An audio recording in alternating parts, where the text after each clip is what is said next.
I'm Calder Loth, architectural historian, and I'm pleased to welcome you to part 2 of our 4-part educational series on classical architecture.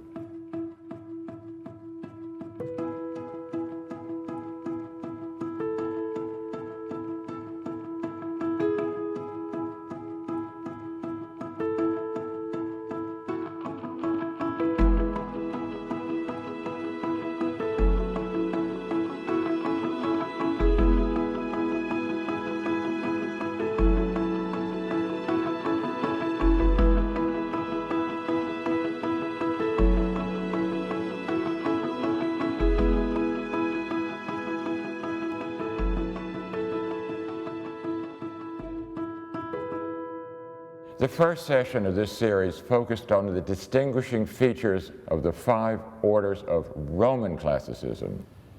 This session will be devoted to Greek classicism, or what we might think of as the other classical style. In the first session, we discussed Palladio's parallel Ionic volutes and his use of U-style spacing of columns. We heard about Vignola and the mutular Doric order. And we learned about Scamozzi and the angled volute Ionic order. These and other Renaissance architects all dealt exclusively with Roman versions of the orders. Why? Because that was what was all around them. They just had to step out their front doors and find plenty of Roman examples to study and to incorporate in their treatises. Their treatises provided much of the material for later publications, particularly 18th century English ones. And these English treatises and pattern books became references for builders in the American colonies. So colonial mansions such as Drayton Hall had only Roman orders and details for embellishments. For instance, this Drayton Hall window uses a Roman Ionic frame based on an English pattern book design. Thomas Jefferson worked exclusively with Roman orders, which, as we saw, were applied to the various facades in his design for the University of Virginia. Greek ruins were not dealt with by Renaissance architects because they weren't easily accessible. Moreover, the few Greek temples in Italy primarily were at Paestum, in southern Italy, and were remote and hard to get to. And the Paestum temples really were archaic examples of Greek architecture, not considered fitting models for emulation compared to those of the age of Pericles. So what about Greece? The most important and sophisticated examples of ancient Greek architecture were, of course, in Athens. But by the 18th century, Athens had dwindled almost to a village. Unless you were interested in architecture, there was little reason to go there. In addition, with the fall of the Byzantine Empire in 1453, Greece became part of the Ottoman Empire, and the Turks did not welcome visitors from the West. However, in 1751, 2 British architects, James Stewart and Nicholas Rivet, obtained permission to make an expedition to Greece. For the next 4 years, they studied, measured, drew, and documented Greek ruins in Athens and nearby. The fruit of their efforts was the Antiquities of Athens, published in 3 volumes over a 33-year span. This was one of the most influential and certainly one of the most beautiful treatises on architecture ever produced. Let's look at one example to see how Stewart and Rivet worked. This is the Hephaestion Temple in Athens, among the best preserved of Greek temples. It was dedicated to Hephaestus, the god of fire and iron-making. His Roman equivalent is Vulcan. Stewart and Rivet mistakenly thought the temple was dedicated to Theseus, the legendary slayer of the Minotaur. That's why it's often called the Theseum. Stewart and Rivet first documented the temple with sketches and watercolors as they found it. The drawings would then be made into engravings for publication. From their studies, they would also make drawings of the temple in restored condition as it looked originally. For this one temple, Stuart and Rivette published 30 engravings, including plans, sections, and details showing all the sculpted decorations. These illustrations, especially those depicting the temple in restored condition, had profound influence. This conveyed for the first time the honest, virile beauty and sophistication of Greek classicism. Such images provided design resources for new works, launching the Greek Revival, a movement that swept Europe and America in the first half of the 19th century. This new style was particularly popular because of its association with Greek culture, its art, philosophy, and literature. Moreover, it was a formal acknowledgement that Greek classicism had an integrity all its own. Stuart and Rivette's illustrations brought about innumerable Greek Revival works. The Hephaestion's Elevation, for example, inspired many imitations of its hexastyle or six-column portico of massive Doric columns on both sides of the Atlantic. These include Grange Park, an English country house, seen here, Andalusia, near Philadelphia, the home of Nicholas Biddle, one of the first Americans to travel in Greece. A school for deaf and blind children in Virginia, and a Methodist church in Charleston, South Carolina, to cite just a few. The Greek Revival style was first practiced in America by British architect Benjamin Henry Latrobe, who emigrated to the U.S. in 1796. Latrobe arrived well-trained in the Grecian style, which had already gained popularity in England. One of Latrobe's first built works in this country was Philadelphia's Bank of Pennsylvania, completed in 1798, and unfortunately demolished in 1867. Although it had a dome and round arch openings, both Roman innovations, its two porticos employed Greek Ionic columns, the first known use of a Greek order in the U.S. We have Latrobe's drawing for one of the bank's capitals. While it's similar to Roman Ionic, there is a conspicuous difference, which we will discuss shortly. The Greek Revival caught on quickly in this country. Indeed, it became a fad. Americans in the early 19th century felt an affinity with Greece's ancient democracy and with the Greek struggle for independence from the Turks.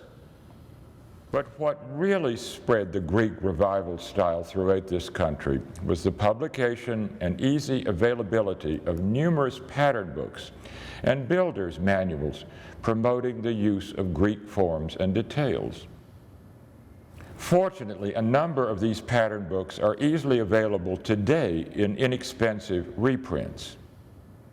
Among the most popular of these pattern books was The Practical House Carpenter by Boston architect Asher Benjamin, published in 1830.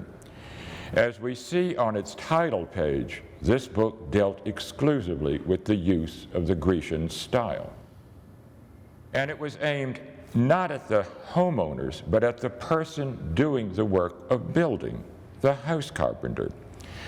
Benjamin stated in the subtitle, quote, being a complete development of the Grecian orders of architecture, methodized and arranged in such a simple, plain, and comprehensive manner as to be easily understood, each example being fashioned according to the style and practice of the present day, unquote. The book is filled with finely delineated engravings of Greek forms and details. Benjamin devoted 12 pages of drawings and text just on how to craft the Greek Ionic order and its related components. By following such a guide, a competent carpenter could execute a literate wooden version of the Ionic order for the portico of a house such as this. And here we see how a carpenter has adapted one of Benjamin's front doorway designs for the entrance of this same house. It's not an exact copy. Carpenters frequently would put their own spin on a published design.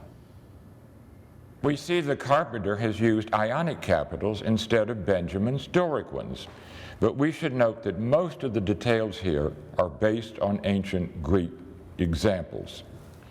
These pattern books were filled with details in the Grecian taste, ideas for builders to copy and adapt to satisfy the increasing demand for new construction in the expanding country. These included mantels, doorways, storefronts, and more. Let's now look at the premier ancient Greek temple studied by Stuart and Rivette. This, of course, is the Parthenon. Its exterior survived with minimal alterations until 1687. But during a war between the Turks and the Venetians, the Turks used the Parthenon to store gunpowder. A Venetian shell hit the Parthenon and blew it apart. Stuart and Rivette recorded the mutilated temple as they found it in the 1750s. By then, a mosque had been built within its ruins. They duly produced many images of the temple's likely original appearance. Its facade was dominated by an octastyle or 8-column portico. As with the Hephaestion, this restored elevation inspired many new versions, both in America and abroad. William Strickland's Second Bank of the United States in Philadelphia was directly based on Stuart and Rivette's image of the Parthenon. The former U.S. Customs House on New York's Wall Street is also an adaptation of the Parthenon. Its architect, Alexander Jackson Davis, was a foremost proponent of the Greek revival. In Europe, the Valhalla near Regensburg, Germany, is a near reproduction of the Parthenon. Its architect, Leo van Kleinze, believed that a large contingent of the Dorian tribe had settled in Germany, while the rest went to Greece. Therefore, a Doric temple was appropriate for what was to serve as a German Hall of Fame. But we have a Parthenon in this country too, Nashville, Tennessee's Parthenon. It was built in temporary materials in 1897 for the Tennessee Centennial Exposition. It was rebuilt in permanent materials beginning in 1921 and finished a decade later. And it's a credible reproduction. In Virginia, the Berry Hill Plantation Mansion of 1842 referenced the Parthenon with its looming octastyle portico. Although the portico was inspired by the Parthenon's portico, the mansion's general form had little resemblance to a real Greek temple. The typical ancient Greek temple was peripteral, meaning it was wrapped with freestanding columns on all four sides. Also, most Greek temples were placed on a platform of 2 or 3 tall steps called a stereobate. Stereo means fundamental, as in stereotype. Bate just refers to base. So this is the fundamental base for a temple, the stereobate. The top step is called the stylobate, meaning the base for the columns. Stylo comes from stylus, the Greek word for a column or something cylindrical. Roman temples, on the other hand, were generally prostyle, meaning they had freestanding columns on the front portico only. The portico could be 2 or 3 columns deep, as seen with the Maison Carrée in France, seen here. If the temple had half columns embedded in its side and rear walls, like the Maison Carrée, it's called pseudo-peripteral, meaning the temple visually implies that it is peripteral, but actually isn't. It is pseudo or false peripteral.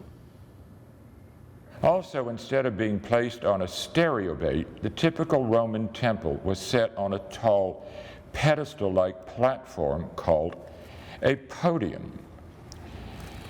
Usually the podium was extended forward to frame the temple's front steps. These extended sections provided a convenient platform for making speeches. Hence the word podium now means any platform for making a speech. The Greek revival also prompted attention to subtle Greek details, such as moldings. Greek moldings are quite sophisticated and are different from Roman moldings. To explain, Roman moldings are all segments of circles. Each curve in the moldings of this diagram has only one radius to describe it. Greek moldings are more complex. Greek ovolos come in an infinite variety of ellipses. An ellipse requires several radii to describe it. And instead of the ovolo directly abutting the soffit of an abacus or a fascia above it, it returns slightly to form the prow of the ellipse. We call these quirked ovolos. Sometimes there is a small recessed band or fillet between the ovolo and the fascia or abacus above. This serves to create a thin shadow and emphasize the curve. And note the several radii in this quirked ovolo. Asher Benjamin had a particular partiality for Greek moldings. He offered a detailed justification of their superiority in the preface of The Practical House Carpenter. I think it worthwhile to read the pertinent parts. Quote, "Since my last publication, the Roman school of architecture has been entirely changed for the Grecian.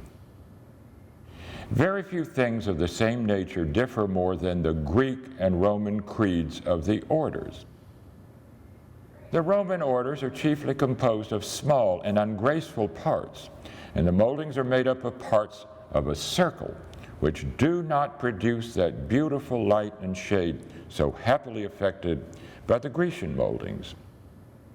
These latter are composed of parts of ellipses, parabolas, hyperbolas, and other conic sections, and consist mostly of large, bold parts, which are so strongly marked that each member of the profile is plainly seen at a very considerable distance, and can likewise be executed with less expense than the former. I confess myself to be an admirer of Grecian architecture," unquote. So what is Benjamin getting at? Let's look at the Greek Doric capital on the Temple of Hera in Olympia in Greece, one of the oldest surviving examples of the Doric order. Its echinus is elliptical in the form of a quirked ovolo. Notice how the edge of the ellipse catches the light just before it returns under the abacus. In this Greek revival mantle, the Greek quirked ovolo has a definite highlight along its protruding edge. And this is emphasized by the deep shadow of the recessed fillet between it and the moldings above it. We see a similar effect on the mantle's top molding, also a quirked ovolo. For contrast, let's look at a Roman ovolo molding on an 18th century mantle.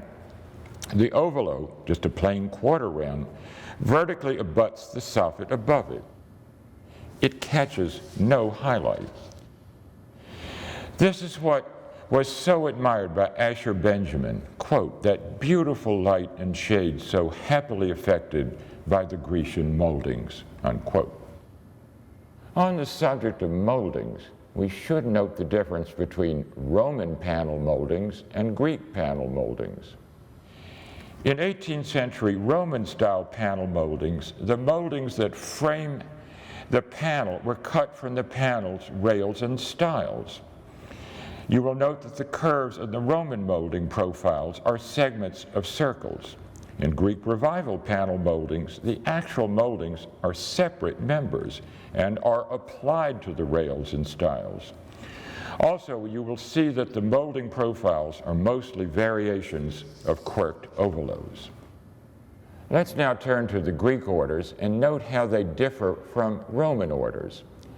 The Greeks didn't have the Tuscan, so we'll start with the Greek Doric order and compare it with the Roman Doric. Ancient Greek Doric columns were always fluted. Roman Doric columns were sometimes fluted, sometimes not. I'll explain that shortly. The Greek Doric column never has a base. An ancient Roman Doric column may or may not have a base, but Renaissance and later versions of the Roman Doric columns nearly always were given a base. The Greek Doric column is set directly on the platform or stylobate. Roman Doric columns may or may not be set on a pedestal. In the Greek Doric entablature, the end triglyph is always placed at the edge of the frieze. In Roman Doric, the end triglyph is centered over the end column, leaving a partial metope at the edge. The Greek Doric entablature has no bed moldings or dentils. The Roman Doric can have dentils and other ornaments in its bed moldings. The Roman Doric has an astragal separating the capital from the shaft. The Greek Doric has no astragal. Instead, it has a thin groove between the capital and the shaft. This groove has an interesting name, the hypotrachelion. Hypo means under, as in hypodermic, or under the skin. Trachelion refers to the neck, as in the trachea, which is your windpipe, and the windpipe is part of your neck. So this is the groove under the neck of the capital. So what is the reason for the hypotrachelion? It perhaps symbolizes the fact that columns were originally made of tree trunks. In order to keep the wooden column from splitting, a metal band was put around it near the top. The hypotrachelion is the symbolic location of that band. We see the hypotrachelion on the National Portrait Gallery in Washington, an important Greek Revival work by Robert Mills. The Doric order here is based on the Doric of the Parthenon, with an octastyle portico. For another feature of Greek design, we'll look again at the Hephaestion, which we saw earlier. We see that it too is peripteral, that is, it's wrapped with freestanding columns. Now look at the temple's facade in pure elevation, as we saw in this Stuart and Rivette illustration. We see that the end bays have daylight or void between the columns. And behind the inner bays is the front wall of the cella, a solid. In other words, the inner bays are backed by solids rather than voids or daylight. If the end bays were the same width as the inner bays, the light between the columns of the end bays would create an optical illusion. It would make the end bays appear wider than they really are. To deal with that, the Greeks made the end bays slightly narrower than the inner or middle bays. That meant the end triglyphs couldn't be centered over the end columns. The triglyphs are at the edges of the frieze. Greek Doric porticos on Greek Revival buildings usually follow this rule, even when the porticos are not on a peripteral building. We see this effect on the portico of the Virginia School for the Deaf and Blind. Even on this Greek Revival dwarf portico, we see that the triglyphs are properly placed at the corners of the frieze. I mentioned earlier that ancient Greek Doric columns were nearly always fluted, meaning the shafts were cut with grooves, as we see on the Parthenon here. There may be two reasons for that. The fluting is said to reference the fact that columns were originally tree trunks. When tree trunks were used for columns, the bark had to be removed. This was likely done with draw knives that left grooves on the surface of the tree trunk. The visual effect of the grooves was replicated on the later stone columns, hence fluting. Also look closely at the column shaft, and you will see that it's composed of several sections or drums. This resulted in thin joints between the drums. The fluting was a way of visually de-emphasizing the joints. Ancient shafts were often covered with a thin coat of plaster to hide the joints, but they could still open up. The fluting helped distract your eye from the joints. I noted earlier that Roman column shafts may or may not be fluted. They were not fluted when the shafts were monoliths, or one piece of stone, as are the columns on the Pantheon in Rome. Each column shaft is one solid piece of Egyptian granite. It would be pointless and difficult to flute them. While on the subject of fluting, we should note that Stuart and Rivette didn't confine their studies to Athens and environs. They found time to make an expedition to the tiny island of Delos in the Aegean. Although they found it deserted, the island was an important holy sanctuary in ancient times, having many temple complexes. Among the artifacts they recorded were fragments of Doric columns that they identified as belonging to the temple of Apollo. Stuart and Rivette's reconstruction drawings of the temple's order showed that the columns were fluted for only two short sections, just at the top and bottom of the shaft. The greater part of the shaft, the area between the fluting, was left smooth. Stuart and Rivette surmised that this was done because the ancient Greeks wrapped the columns with tapestries during ceremonies. We now think it more likely that the shafts were simply unfinished. Nevertheless, the depictions of this Doric oddity spurred imitation. One of the earliest uses of the Delos Doric is found in the German city of Regensburg. The French-trained architect Emmanuel Hérigoyen employed it for his 1808 circular memorial to the astronomer Johannes Kepler. In this country, the architect Robert Mills took a fancy to the Delos Doric and used a somewhat attenuated version of the Delos Doric for the portico of the 1814 monumental church in Richmond. Mills took a slightly different approach in 1849 with his massive columns on the interior of the Patent Office, now the National Portrait Gallery. However, he elected to apply fluting only at the top of the shaft. The rest of the shaft is smooth to the bottom. Mills did the same for his Washington Monument in Baltimore. He put a narrow band of fluting at the top of the shaft, but none at the bottom. William Strickland followed suit, but in miniature scale with his Doric stair balusters in the Tennessee State Capitol. Now, familiarity with such architectural esoterica can attract your attention in unexpected places. It would be difficult to say whether the carpenter who built this front porch was aware of the Delos Doric. Even so, if it weren't for Stuart and Rivette, these columns would probably have looked quite different. I might add that nothing should prevent the use of the Delos Doric on a building today. It is a legitimate variation of the Doric and would stimulate interest. Let's next take a closer look at the Greek Ionic order. We noted in the first session that the Ionic order originated in the Greek areas of Asia Minor, called Ionia. The most famous use of the order was the enormous Second Temple of Artemis in Ephesus, one of the 7 wonders of the ancient world, seen in this conjectural image. The temple is long gone, but archaeological fragments remain. We get some idea of the temple's scale from this capitol in the British Museum. It's accurately reconstructed using fragments from one of the temple's original capitals.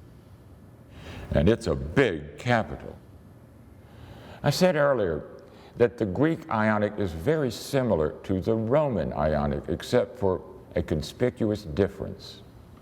When we put the two side by side, note in the Greek Ionic capital the drapery-like swag between the channels, also called canals, between the volutes. This is a distinguishing feature of the Greek Ionic order. In the Roman Ionic, the channel or canal extends straight across the top of the echinus. And this is a reliable way to determine whether an Ionic order is Greek or Roman. A version of the Greek Ionic order, much favored by Greek Revival architects, comes from this tiny, much altered temple, formerly situated next to the Ilissus River in Athens. This view shows it as Stuart and Rivette found it. The heavily altered temple had long been converted to a church. The temple was demolished for its materials a few years after Stuart and Rivette recorded it. Its site is now a busy Athens street, and the Ilissus River is now buried in a culvert. Nevertheless, enough of the temple's form and fabric survived in order for Stuart and Rivette to make conjectural restoration drawings of it. The temple was not peristyle. It had tetrastyle, or four-column porticos on the front and rear. When a temple has a portico on the front and rear with no columns on its sides, it's called amphiprostyle. Amphi is Greek, meaning front and back. Prostyle means columns on the front. Hence, amphiprostyle means columns on the front and back. The appealing qualities of the Ilissus temple were its beautiful capitals and its restrained entablature. The entablature has a plain architrave and frieze. Now, this engraving shows Stuart and Rivette's lightly drawn sculpted figures in the frieze. They are only speculative. They didn't exist when Stuart and Rivette recorded the temple, so it may never have had them. Note that the abacus has a quirked ovalo profile, and also a quirked ovalo molding underlies the tenium. As I said, the temple's order was much admired by Greek Revival architects and builders. They applied it to many of their works. British-trained architect George Hadfield made one of America's earliest uses of the Ilissus Ionic in the portico of the District of Columbia City Hall in Washington, completed in 1820. Hadfield, no doubt, had access to the antiquities of Athens, since the City Hall's Ionic order duplicates the Ilissus Ionic exactly. The only inconsistency is the lack of fluting on the City Hall's column shafts, probably a cost savings. Fluting, however, was not avoided in the finely executed Ilissus Ionic doorway on this Washington Square townhouse in New York's Greenwich Village. And this example of the Ilissus Ionic is regularly seen by thousands of people.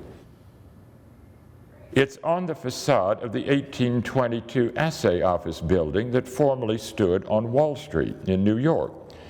The facade now graces the courtyard of the American wing of the Metropolitan Museum.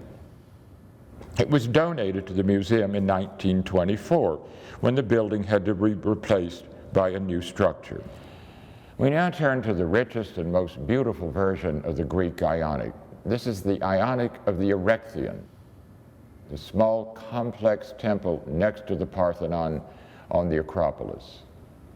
We see Stuart and Rivette's view showing the famous caryatid porch, the priestesses of Caria supporting the porch roof on their heads.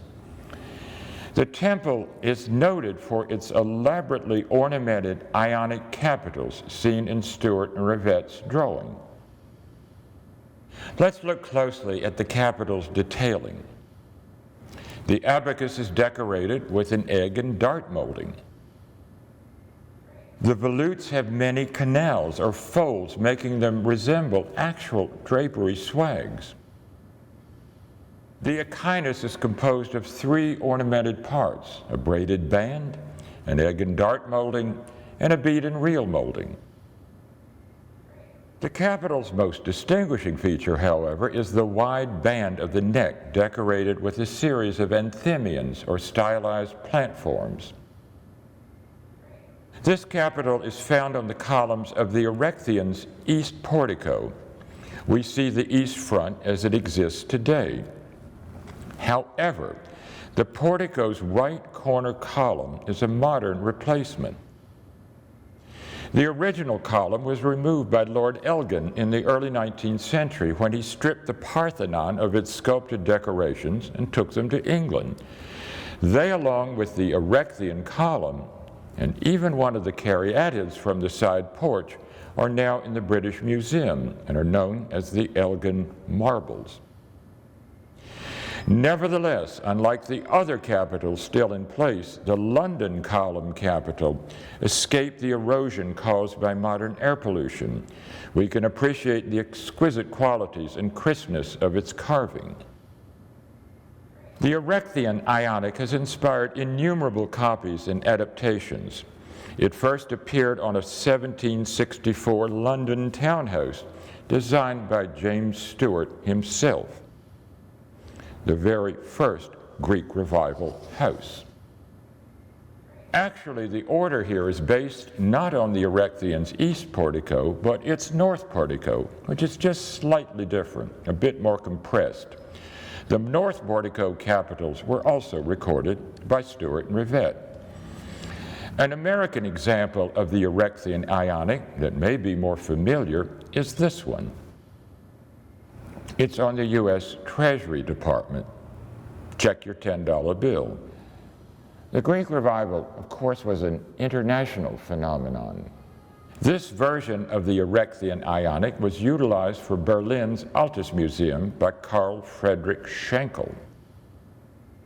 This was one of Europe's first purpose-built art museums.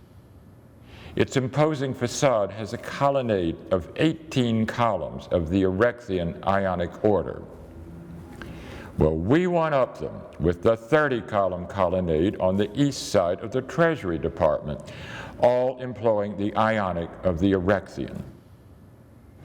This is one of the longest classical colonnades in the world.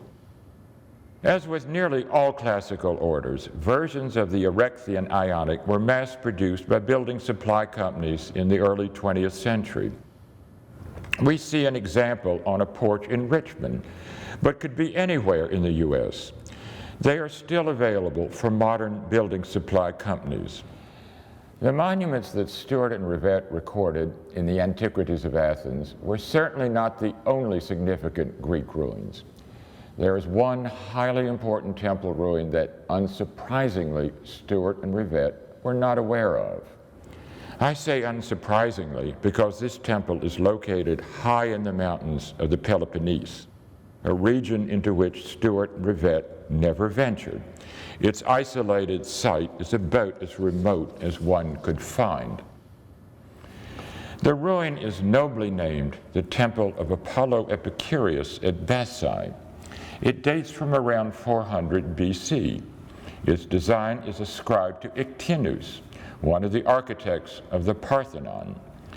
It derives special distinction for being the only Greek temple to employ all 3 Greek orders. We see in this early photograph that, like the Parthenon, its exterior order is Doric. Because of damage suffered from earthquakes and wind erosion, the temple is undergoing long-term stabilization. It's currently being protected from further wind damage by a huge tent. The temple was first recorded in 1811 by British architect Charles Cockerell. He led an expedition to Bassae not only to study the ruin, but to remove most of its sculpted details and take them to London, where they too are now displayed in the British Museum.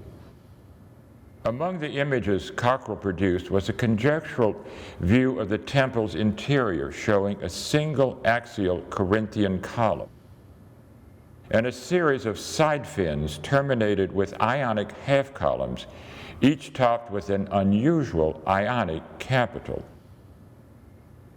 The defining characteristic of the capital is the linking of its volutes by an arced curve. Most of the capitals had been badly damaged by the time Cockerell arrived at Bassai. However, he was able to reconstruct the design from fragments. One of those fragments is now on display in the British Museum. We see the arced treatment of the volutes more precisely in this depiction published in Charles Normand's famous Parallel of the Orders. The Bassai Ionic is a very rare, if not unique, ancient version of the Ionic order, and one that has inspired imitation. One of the first replications of the Bassai order was by Cockerell himself. He employed the order for the portico and side elevations of the Ashmolean Museum of Oxford University, completed in 1845. The Bassai order is not often found in this country. Nevertheless, it can give character to a building or structure and set it apart from the more typical Greek Revival works. Architect Daniel Burnham incorporated a beautiful polychrome version of the order in the original dining room of Washington's Union Station. He even used the order for the columns supporting the train platform canopies, providing a point of interest for architecturally informed passengers. A modified version of the order using parallel volutes was applied to the columns of the 1934 U.S. Department of Justice in Washington's Federal Triangle. The Greek order here provides a touch of diversity amid the various Roman orders in the rest of Federal Triangle. There are modern examples as well. We'll now look at the last of the three Greek orders, the Corinthian. Ancient examples of the Greek Corinthian are very scarce, and only a handful survives, and there were never many to begin with. One of the oldest known examples of the Greek Corinthian is a capital discovered during the archaeological investigations at Apollodorus in Greece. The capital is unfinished and is believed to have been a sculptor's model for the capitals for the tholos, or circular temple, in the complex. The carving is of the highest quality. Now, the most famous version of the Greek Corinthian order was discovered by Stuart and Rivette on a small monument encased in the walls of a Capuchin monastery in Athens. Enough of the monument was accessible for Stuart and Rivette to make detailed drawings of it, including restoration drawings. From its inscriptions, Stuart and Rivette identified the structure as the Choragic Monument of Lysicrates. Choragic refers to choir. Lysicrates had a choral group that won a singing contest. The monument was erected to honor their achievement. The prize was a bronze trophy that originally was placed on the fancy finial at the top of the monument. The monastery has long since been removed. We see the monument as it exists today, freestanding. It's quite small when we compare it with the figures beside it. Stuart and Rivette's drawings of the order effectively convey its exceptional beauty. And we should note that this version of the Greek Corinthian is unique to this monument. Nothing comparable is known elsewhere. The order is similar to the Roman Corinthian, but there are noticeable differences.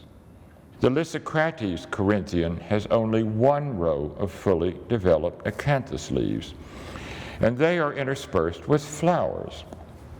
Below it is a row of stylized laurel or olive leaves, and below them, instead of an astragal, there is a groove recalling the hypotrachelium of the Greek Doric order. And note that the shaft flutes flare out at the top. We see above the acanthus leaf a swirl of helices or calicoli. And note the deep concave abacus with a palmette in the center. In short, the Lysicrates Corinthian is full of vigor and movement. The Roman Corinthian, by comparison, appears almost stolid. However, the Lysicrates entablature is fairly tame, more resembling a standard Ionic entablature. Benjamin Latrobe is credited with one of America's earliest uses of the Lysicrates Corinthian.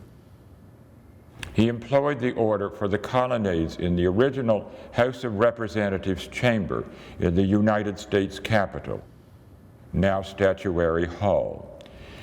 On the other hand, the entablature with its modillions is Latrobe's improvisation.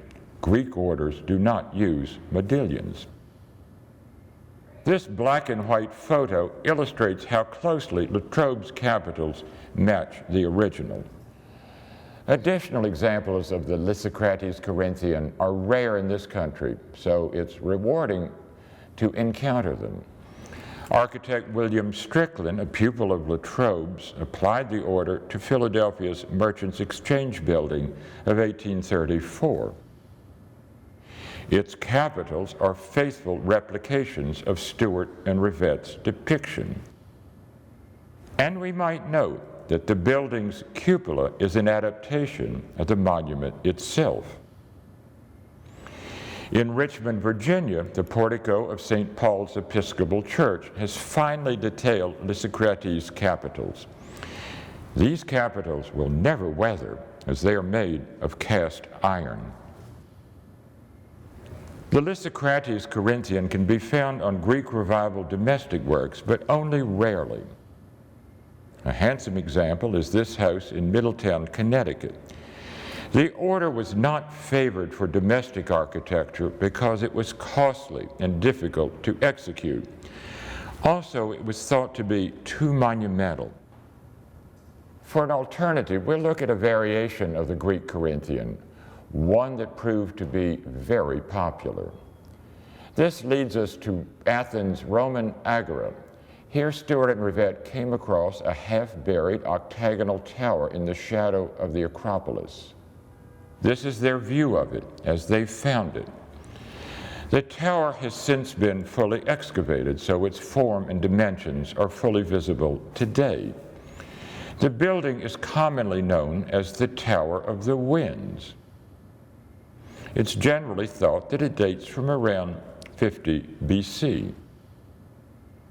The name is derived from the series of relief sculptures of the different winds in the wide frieze around the top.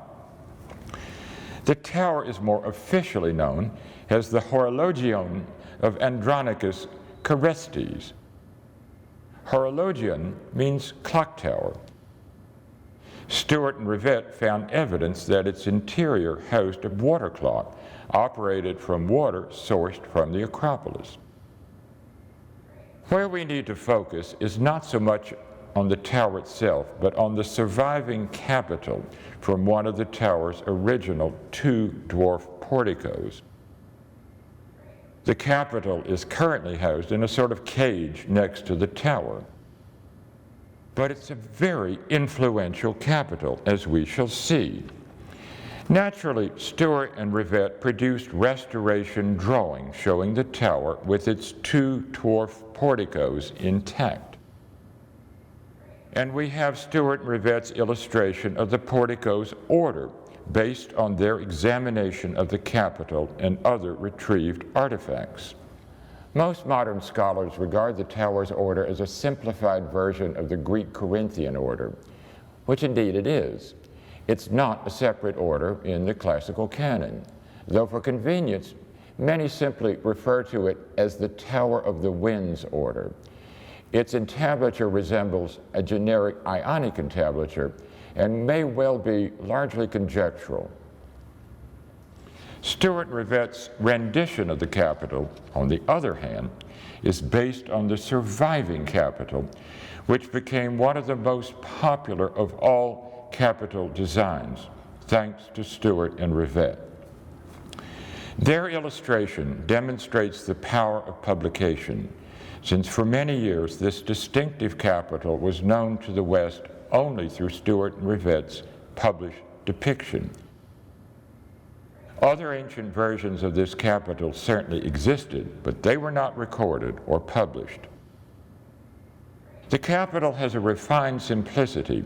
It consists of one row of acanthus leaves, above which is a row of plain water leaves clasping the upper part of the bell and supporting a square abacus with molded edges. The Capitol was admired because it had the elegance of the Lysicrates Corinthian Capitol without its monumentality. Hence it was deemed especially suitable for residential architecture. So it's not surprising to see it gracing the front porch of an official residence, the Virginia Governor's Mansion. And it lends both dignity and elegance to Sturtevant Hall, an antebellum mansion in Selma, Alabama. The Tower of the Winds order was particularly popular for prestigious early 20th century houses, as we see on this portico. In fact, this happens to be one of America's most famous houses, Graceland, home of Elvis Presley. Elvis long felt that if he had a dignified house like this, it would truly signal his success. And we would like to think that the Tower of the Winds Capitals was one of the features that drew him to it. Tower of the Winds Capitals also grace a number of government buildings. They give special stateliness to Petersburg, Virginia's 1840 courthouse, and add decorum to the Senate chamber of the historic North Carolina state capitol. And we can find it in some surprising places, such as on a mausoleum in Charleston, or a country Greek Revival mantle in Virginia. Like almost all classical capitals, the Tower of the Winds Capitol was mass-produced by building supply companies in the 20th century. Hundreds of examples can be seen across the country on front porches of houses or porches of apartment houses. They're still commercially available. Now, certainly not all Greek Revival details are strictly beholden to specific ancient examples. Greek Revival architects could be creative with their knowledge of Greek classicism and could even invent orders. I'll show two examples. The first had little influence. The second enjoyed much popularity. The first invented order is Asher Benjamin's attempt at creating a Greek version of the composite order. This was published in Benjamin's Practice of Architecture of 1839. As you can see, the Capitol's Ionic upper portion is in the Greek style, with the drapery-like swag of the canal between the volutes. It has standard Corinthian acanthus leaves below it. Though handsome, I have never seen this design executed, and to my knowledge, it never has been. It'd be worthwhile to try it. We have an approximation of a Greek composite capitol in the House chamber of the Tennessee State Capitol. This too is an improvisation. For the second invented order, the New York architect Minard Lefevre offered a new form of Greek capitol in his highly influential 1835 pattern book, The Beauties of Modern Architecture. By modern, Lefevre meant the Greek Revival, which was the modern style of the 1830s. The book's plate 11 illustrates this invented Greek capitol, for which Lefevre stated, quote, "This is a design composed of antique specimens and reduced to accurate proportions with a view to render it acceptable in many places instead of the standard orders," unquote. The bottom half of the Capitol, with its acanthus leaves interspersed with blossoms, and row of stylized water leaves below it, resembles that of the Lysicrates Corinthian. The top half consists of elongated petals that flop over at the top. The abacus is decorated with Greek tendrils. Lefebvre's pattern book sold widely, and his invented order achieved immediate popularity. The design was duplicated exactly for the capitals of the Alabama state capitol of 1851. A near copy of Lefebvre's capitol is seen on the Whalers Museum of Sag Harbor in New York. The museum was built as a private residence in 1845 and has been attributed to Millard Lefebvre. Lefebvre, however, is the documented architect of Sag Harbor's remarkable Old Whalers Church. Here Lefebvre used a simplified form of his invented order for the columns supporting the galleries. Philadelphia architect Thomas S. Stewart adapted Lefebvre's capitol for the interior pilaster capitals of Richmond St. Paul's Church. It shows that the design worked successfully when flattened out. Lefebvre's order in finely carved marble is used for the series of half-round columns in the rotunda of the Boston Customs House. And finally, a psychedelic version, a capitol very loosely referencing Lefebvre's order. This is one of the capitals supporting the gallery in Alexander Thomson's St. Vincent Street Church in Glasgow, Scotland. Thomson, also known as Greek Thomson, was perhaps the most creative of all Greek Revival architects. But he is known to have relied on Lefebvre's two pattern books as sources of inspiration for his detailing. The capitol demonstrates how far out one might venture in the design and still remain grounded in the classical tradition. Successful free interpretation such as this requires detailed knowledge and appreciation of the subject, and such informed creativity helps maintain the vigor and viability of the classical tradition. The majority of the buildings we've looked at in this session date from the 19th century, the flourishing period of the Greek Revival. It should be emphasized that Greek classicism is and can be an important design resource for new classicism. To illustrate the point, we will close with three recent examples of architectural works using Greek sources. The first is the Maitland Robinson Library at Downing College at Cambridge University by Quinlan Terry. The octagonal cupola recalls the Tower of the Winds. The portico with its paired Doric columns is based on the porticoed entrance to the Roman Agora in Athens, as recorded by Stewart and Rivette. The second example, by George Schimaeus, is the new public entrance to Thomas Jefferson's Virginia state capitol. It's modeled after the choragic monument of Thrasyllus, as illustrated in the Antiquities of Athens, but with columns instead of a central pier. The Thrasyllus monument related to the Parthenon on the hill, as this new entrance structure relates to Thomas Jefferson's temple-form capitol on the hill. The third example is the new federal building and courthouse in Tuscaloosa, Alabama, designed by Thomas Beebe. The stately temple front design was inspired by the restoration image of the temple of Zeus at Nemea in Greece. The judge required a design reflecting the popular image of a historic courthouse and signaled the majesty of the law. We could cite many other examples, but the message here, especially to aspiring practitioners of classicism, is don't forget Greece, and don't forget Stewart and Rivette. So thank you for joining us in part 2 of this 4-part series. I'm Calder Loth, and I'll see you for part 3, where we will focus on the utilization and origin of popular motifs and details of the classical language.